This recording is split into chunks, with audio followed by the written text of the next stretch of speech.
என்ன ரொம்ப கேவலப்படுத்துறோமா? சரிங்க, அப்ப சொல்லுங்க. இந்த வீட்டு படியை தாண்டது முக்கியம் இல்லைங்க, அது ரொம்ப ஈஸி. இன்னொரு வீட்டு படியை ஏற முடியுமா நம்மளால? ஏறி மான மரியாதையோட வாழ முடியுமா நம்மளால? அந்த தகுதி இருக்கா? இத்தனை வருஷமா என்ன சம்பாதிச்சீங்க? உங்க இத்தனை வருஷம் உழைப்ப வச்சு ஒரு 2 வாரம் நம்மளால தள்ள முடியுமா? நமக்கு எதுக்குங்க வீராப்பு? நமக்கு எதுக்குங்க சபதம்?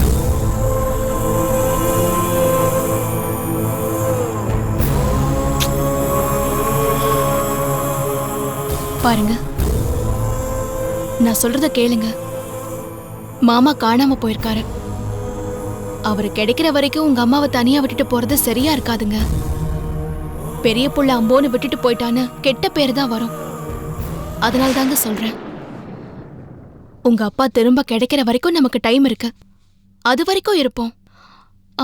அதுக்குள்ள நீங்களே யோசிங்க, ஒரு முடிவுக்கு வாங்க. நீங்க எங்க வர சொன்னாலும் நான் வரேன். ஆனா அது கட்டின பொண்டாட்டிக்கும் பெத்த புள்ளைக்கும் கௌரவமான இடமா இருக்கணும். இல்லனா உங்க பொண்ணே உங்களை மதிக்க மாட்டா. புரியுதுமா? ஏதாவது ஏற்பாடு பண்றேன்.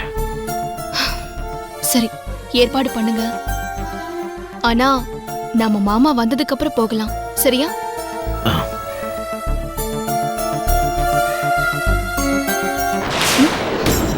சாரி உமா. நம்மளுக்குள்ள எதுக்குங்க சாரி?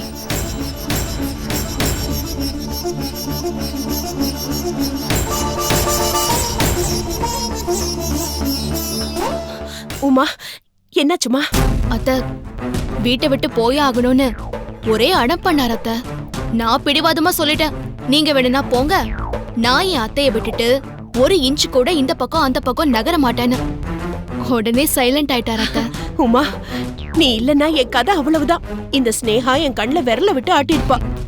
அத்த, நான் இங்க இருக்கும்போது அவள அந்த காரியத்தை செய்ய விடுவேனா? ஆமாமா, கரெக்டுமா. நீங்களே என்ன விட்டுடுவோமான்னு கெஞ்சினாலும் நான் உங்களை விடவே மாட்டாத்த. என்னது? அது உங்க மேல அவ்வளவு பாசம் அத்த. அதானே பார்த்தேன். ரொம்ப பசிக்குது, வா ஏதாவது போய் செஞ்சு சாப்பிடலாம். வா.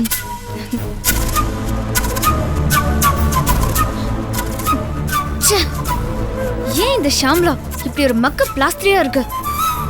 உன்னை ஒரு வழி பண்ணாம விட மாட்டேன்னு அப்பட்டம்மா உமானி அம்மா கிட்ட சொல்றாங்க. நான் இருக்கும்போது ஸ்னேகாவை உங்க கண்ணில் விரல விட்டு ஆட்ட விடுவேனா? நான் மட்டும்தான் அந்த காரியத்தை செய்வேன்னு வெளிப்படையா சொல்றாங்க. ஆனா இந்த ஷாம்லா அதையும் தப்பா புரிஞ்சுக்கிட்டு உணர்ச்சி வசப்படுது. உமா கிட்ட சிக்கி சின்ன பின்னமானாதான் இந்த ஷாம்லா சரிப்படும். ஆண்டவா, நீ யார காப்பாத்தியோ இல்லையோ, ஆனா ஷாம்லாவை மட்டும் கடைசி வரைக்கும் காப்பாத்தவே காப்பாத்தாத.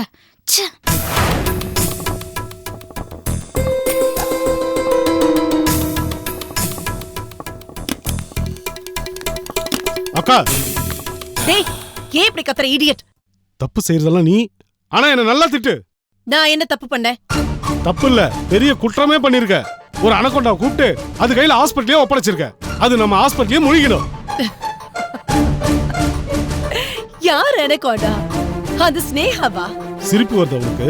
எனக்கு வயிறு எரியுதுக்கா. நீயா ஒரு முடிவு பண்ற, என்கிட்ட ஒரு வார்த்தை கேட்கல, கன்சல்ட் பண்ணல. என்னக்கா இது? முதலாளிக்கு உரிய உரிமை தான்டா. நான் யாருக்கும் அடி பணிஞ்சவல்ல, யாரையும் கேட்க வேண்டிய அவசியமும் எனக்கு இல்ல. அதுக்காக உன் ஜென்ம எதிரி கூப்பிட்டு வேலை கொடுப்பியா? நியாயமா ஸ்னேகா தான் இந்த ஹாஸ்பிட்டல் ஓனர். அவ பாட்டுக்கு ரோட்ல சும்மா போயிட்டு இருந்தா, அவளை கூப்பிட்டு பந்தி வச்சு சொத்து பத்திரம் எழுதி கொடுக்க போறியா? Shut up. யாருக்கிட்ட என்ன பேசிக்கிட்டு இருக்க? நியாயமா அவதான் அந்த ஹாஸ்பிட்டலோட முதலாளின்னு சொல்லிட்டு இருக்க? ஏய், இன்னொரு தடவை அந்த வார்த்தையை சொன்ன அவ்வளவுதான். ஏங்கா, உங்ககிட்ட உண்மை சொல்லக்கூடாது. ஏய், இது ஏன் ஹாஸ்பிட்டல். கருணாகரனுக்கும் அவன் பொண்ணுக்கும் இந்த ஜென்மத்துக்கு இந்த ஹாஸ்பிட்டல் போய் சேரவே சேராது. அப்படி நினைக்கிறவனும் சொல்றவனும் என் தம்பியா மட்டும் இல்ல, எனக்கு தெரிஞ்சவனா இருக்கிறதுக்கு கூட லாய்க்கு இல்ல. புரிஞ்சுதா? நான் அப்படிதாங்க பேசுவேன். நீ பாட்டுக்கு அவளை கூட்டு வந்து ஜிஎம் வைஸ் பிரசிடென்ட் அது இதுன்னு வளர்ந்துட்டு இருக்க. ஏய், காரணம் இல்லாம இந்த முத்துலட்சுமி எதுவுமே செய்ய மாட்டா. அவளை ஏன் கண்ட்ரோலுக்கு கொண்டு வரதுக்கு தான் இதெல்லாம் நான் பண்ணேன். என்னக்கா ஸ்னேகாவை பார்த்து பயம் வந்துருச்சா? What a joke. அவ என் கண்ணு முன்னாடி பிறந்த குழந்தைடா. அவளை பார்த்து எனக்கு என்னடா பயம்? அப்புறம் என்னக்கா அவளுக்கு என்ன இங்க வேலை? நாம செய்யற தில்லுமுள்ளெல்லாம் கண்டுபிடிச்சிட்டா? டேய், ஏன் ஜட்ஜ்மெண்ட் நீ சந்தேகப்படுறியா? அவளுக்கு எது தெரியணும் எது தெரியக்கூடாதுன்னு எனக்கு தெரியாது. அவளை நான் இங்க கொண்டு வந்ததுக்கு ஒரே காரணம், கருணாகரனை அவன் விரல வச்சு அவன் கண்ணை குத்தி குருடாக்கணும். ஸ்னேகாவை பார்த்தா கருணாகரன் பால சுருட்டிக்கிட்டு அடங்கிடுவான். அவனால இனிமே நமக்கு எந்த தொல்லையும் இருக்காது. கர்ணனுக்கு கவசம் மாறி எனக்கு இந்த ஸ்னேகா. இத புரிஞ்சுக்காம நீ பாட்டுக்கு பேசிக்கிட்டே இருக்க. அதுக்காக எனக்கு இல்லாத சலுகைலாம் அவளுக்கு கொடுத்துட்டு இருக்க. டேய் இடியட், நீ முதலாளி, அவ தொழிலாளிடா. அவ என்னைக்குமே நீ ஆக முடியாது, நீ என்னைக்கும் அவ ஆக போறதில்ல. அவ நாக்கல கொஞ்சமாவது தேன் தடவனாதான் அந்த மயக்கத்திலேயே அவ இங்க இருப்பா. போக போக ஒவ்வொரு சலுகையா புடுங்கிக்கிட்டா போகுது. அப்பாயின்மெண்ட் ஆர்டர்ல அவ போட்ட கையெழுத்து சாதாரண கையெழுத்து இல்ல, அது நான் அவளுக்கு விரிச்ச பல. இனிமே அவ நம்ம பிடியில இருந்து அவ்வளவு சுலபமா தப்பிக்கவே முடியாது. இருந்தாலும்க்கா. ஐயோ டேய், சும்மா புலம்பிக்கிட்டே இருக்காத. இந்த பிரச்சனை இதோட விட்டுட. அந்த ஸ்னேகாவை எப்ப என் தலையில தூக்கி வச்சு ஆடணும், எப்ப என் கால்ல போட்டு மிதிக்கணும்னு எனக்கு நல்லாவே தெரியும். நீ ஒதுங்கி இருந்து வேடிக்கை மட்டும் பாரு. Excuse me ma'am.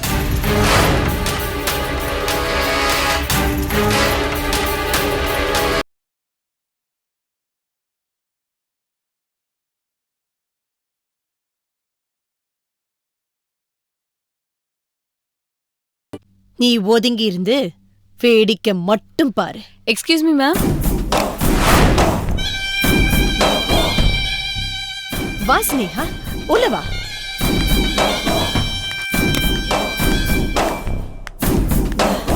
ஸ்னேகா, நீ எப்ப வந்த? நீ கதவை தட்டி இருப்ப. நான் பேசிக்கிட்டு இருந்ததால கவனிச்சிருக்க மாட்டேன், அப்படிதானே? ஐயோ சாரி மேம், வந்த அவசரத்துல நான் கதவை தட்ட மறந்துட்டேன். It's okay. இங்க ஒரு சைன் வேணும்.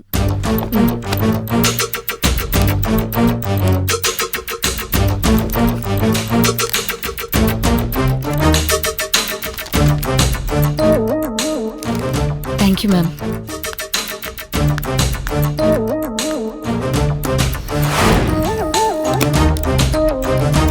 டேய், அவ எப்ப வந்திருப்பா? நம்ம பேசுனது கேட்டிருப்பா? தெரியலக்கா, நானும் கவனிக்கல.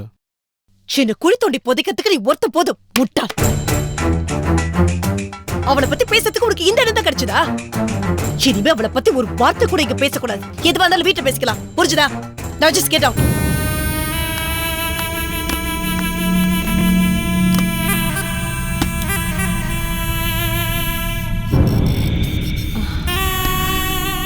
நம்ம பேசுறது கேட்டாலா இல்லையான்னு தெரியலையே. எந்த ஒரு ரியாக்ஷனும் இல்லாம போயிட்டா. கேட்டிருக்க மாட்டா. கேட்டிருந்தா இந்நேரத்துக்கு பொறிச்சு வெடிச்சு தள்ளிப்பாளே. இருந்தாலும் இந்த பொண்ணு விஷயத்துல நம்ம ரொம்பவே கேர்ஃபுல்லா இருக்கணும். அவ லீவு போட்டிருந்தா கூட இனிமே இந்த ஹாஸ்பிட்டல் அவளை பத்தி எதுவுமே பேசக்கூடாது.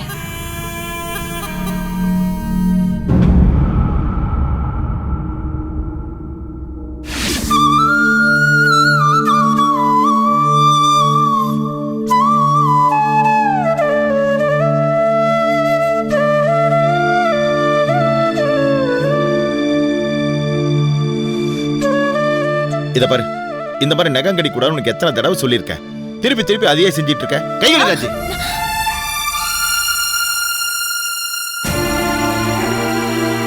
அம்மா, நான் ராஜி இல்ல, சுஷ்மா. அம்மாவும் இப்படிதான் நகம் கடிப்பாங்களா?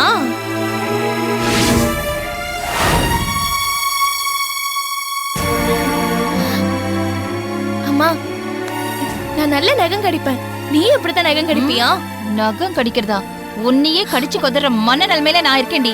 ஏய் கடுப்பேத்தாதடி. அம்மா ரொம்ப பசிக்குதுமா. ஏய், பட்னி கிடந்து சாவு.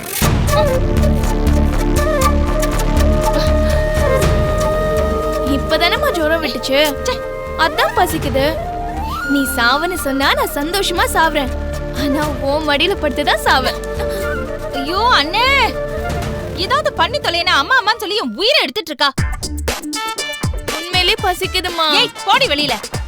இத பாரு, நீ ஜுரமா இருக்கிறதுனால சண்டை போடாதன்னு அண்ணன் சொன்னதுனால நான் பேசாம இருந்தேன். நான் பொறுத்துக்கிட்டு இருக்கேன்.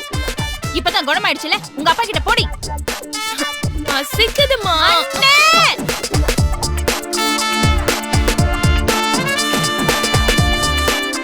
ராஜி, நீ பேசாம உள்ள போன. சரி நீ வாம்மா, நான் சாப்பாடு போடுறேன். வா உட்காருமா.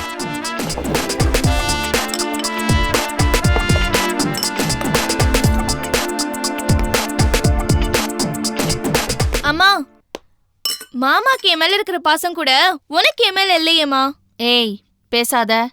இதுக்கு மேல என்னால பொறுத்துக்க முடியாது. கடுப்பாயிடுவேன். போய் சாப்பிடு போ. ராஜி, சுஷ்மா வா, வந்து உட்கார்ந்து சாப்பிடு.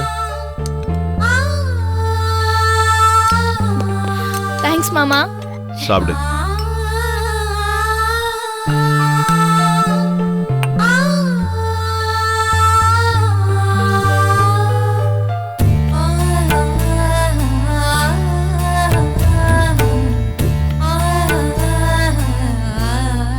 அம்மா சமையல மாமா இது. ம், பிரமாதம் மாமா. இப்பதான் ஃபர்ஸ்ட் டைம் சாப்பிடுறேன். உருளைக்கிழங்கு பொரியல பின்னிட்டாங்க. Mummy super. மா நீ சாப்பிடுமா.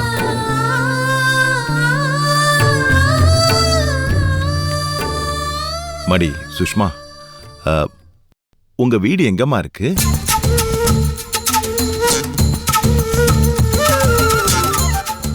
சொல்லுமா. உங்க அப்பா பேரு கணேஷ்னு சொன்னேன். அப்படியே கொஞ்சம் பெரிய மனசு பண்ணி உங்க வீட்டு அட்ரஸையும் சொல்லுமா. இப்படி அன்பா அக்கறையா சாப்பாடு போட்டு கேட்டா நானே சொல்லுவேன்ல.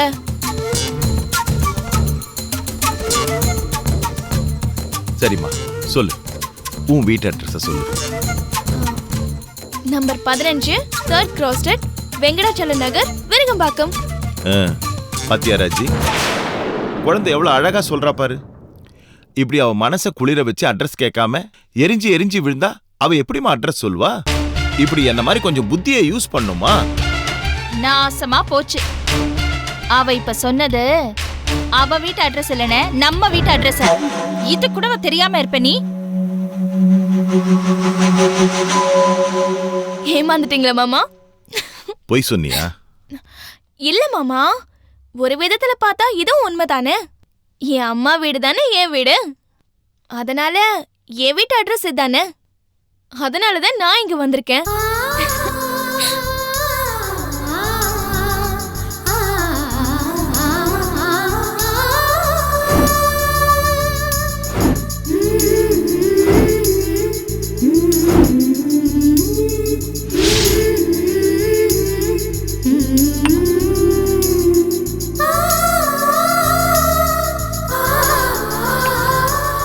மாமா, அப்பா தான் நீங்க கொண்டு வந்து விட்டாரு.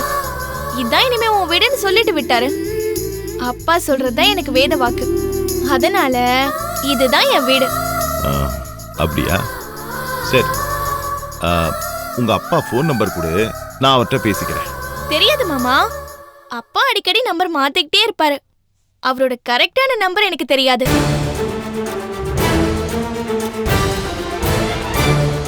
இத பாருமா, உனக்கு உடம்பு நல்லா குணமாயிடுச்சு. நீ ரொம்ப தெளிவா இருக்க.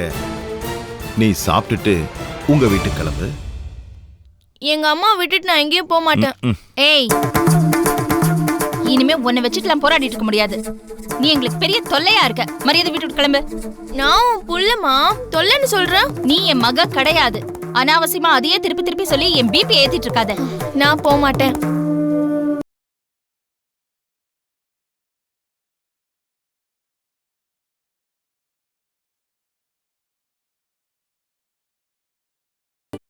மா, நீ இவ்வளவு அடம் பிடிச்சேன்னு வச்சுக்கோ, உன்னை நாங்க போலீஸ்ல ஒப்படைக்கிறத தவிர எங்களுக்கு வேற வழி இல்லம்மா.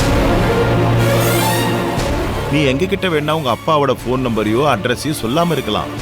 ஆனா போலீஸ் விசாரிக்கும் போது நீ சொல்லித்தானே ஆகணும். போலீஸா? ஆமாண்டி, எவ்வளவு ஒருத்தி வானத்துல இருந்து குதிச்சு வந்து என் அம்மான் வா, என் அண்ணனை மாமான் வா. இதுல ஏதோ சதி நடக்குது இல்ல. உண்மையை கண்டுபிடிக்கலன்னா போலீஸ்ல கம்ப்ளைண்ட் கொடுத்து தானே ஆகணும். உன் கதை அவ்வளவுதான். இத பாருமா, நீ எங்களுக்கு ஒழுங்கா ஒத்துழைக்கலன்னு வச்சுக்கோ, அப்புறம் நாங்க அந்த முடிவுக்கு தான் போவோம். அது வேண்டான்னா நீ உண்மையை சொல்லு. இது பாரு, உன்னை பார்த்தா என் ஸ்னேகாவை பாக்குற மாதிரியே இருக்கு. அவளை சின்ன வயசுல இருந்து தட்டி கொடுத்து என் நெஞ்சில போட்டு வளர்த்து ஆளாக்குனது நானு. உன்னை பார்த்தா எனக்கு அவ ஞாபகம் தான் வருது. அந்த ஒரே காரணத்துக்காக தான் நான் இவ்வளவு நேரம் பொறுமையா இருந்துட்டு இருக்கேன்.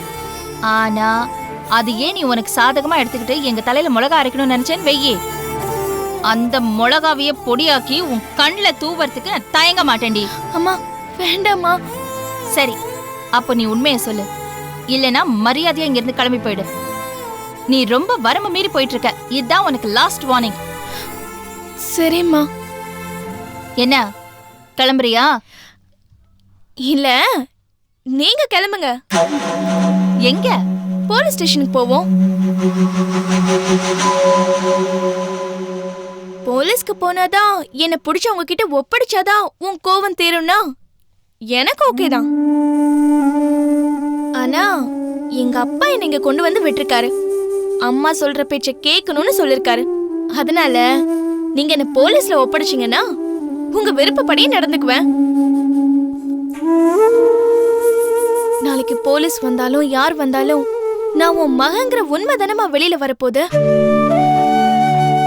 நீதான் என் அம்மான்னு இந்த ஊர் உலகத்துக்கு தெரிய போகுது.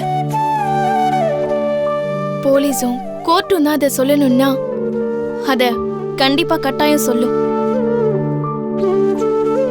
சட்ட ரீதியா தான் நீங்க என்ன மகளா ஏத்துக்குவீங்கன்னா அதுக்கும் நான் தயாராதான் இருக்கேன். ஆனா அது வரைக்கும் போக வேண்டாம். இது நம்ம குடும்ப பிரச்சனை. 4 செவத்துக்குள்ளேயே தீர்த்துக்கலாம். அம்மாவை அனாவசியமா அசிங்கப்படுத்த வேண்டான்னு நினைச்சு நான் இங்க வந்தேன். ஊர் உலகத்துக்கு நீங்க தான் என் அம்மான்னு நீங்களே சொல்லணும்னு விருப்பப்பட்டீங்கன்னா உங்க இஷ்டப்படி செய்யுங்க. போலீஸ் வர வைங்க. நான் அது வரைக்கும் உங்க ரூம்ல தான் இருப்பேன். எங்கேயும் ஓடிடல மாட்டேன்.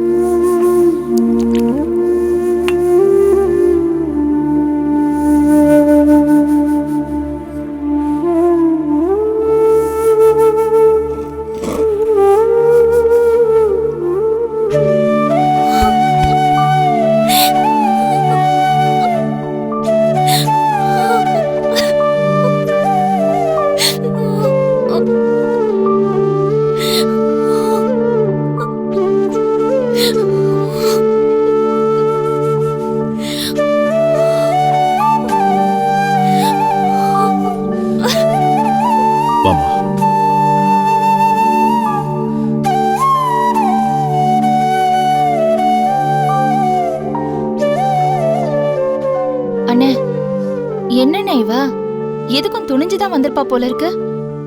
புரியலையம்மா. நம்ம பேரை கெடுத்து மானத்தை வாங்காம விடமாட்டா போல இருக்கே. போலீஸ்னு சொல்லி இவள பயமுறுத்தலான்னு பார்த்தா இவ சட்டம் கோர்ட்டு தீர்ப்புன்னு சொல்லி நம்மள பயமுறுத்துறா. இப்ப என்னென்ன பண்றது? யோசிப்போம் ராஜி, யோசிப்போம்.